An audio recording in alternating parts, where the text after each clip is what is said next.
ரொம்ப மகிழ்ச்சி. ஏன்னா இன்னைக்கு அவர் தமிழ்நாட்டின் சார்பாக, தமிழர்களின் சார்பாக உலகத்தையே ஈர்க்கக்கூடிய ஒரு மிகச்சிறந்த ஒரு இசை ஞானியாக, இசை அறிஞராக அவர் இன்றைக்கு விரிவாக்கம் செய்யப்பட்டிருக்கிறார். அவருக்கு விடுதலை சிறுத்தைகள் சார்பில் நாங்கள் வரவேற்றதில், எங்களுடைய தலைவர் எழுச்சி தமிழர் அவர்கள் சார்பில் வரவேற்றதில் மிக்க மகிழ்ச்சியாக இருக்கின்றது.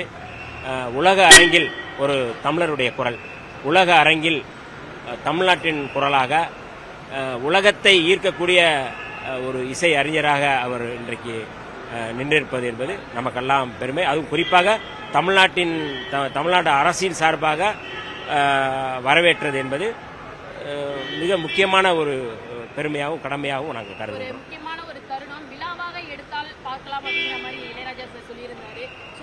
தமிழக அரசுக்கு விசிகா சார்பில் அறிவுறுத்தப்படுமா? இல்லை, கட்டாயம் அவர் விருப்பத்தை தெரிவித்திருக்கிறார். எங்களுடைய விருப்பம் மட்டுமில்லை, தமிழ்நாட்டுடைய விருப்பமும் அதுதான்.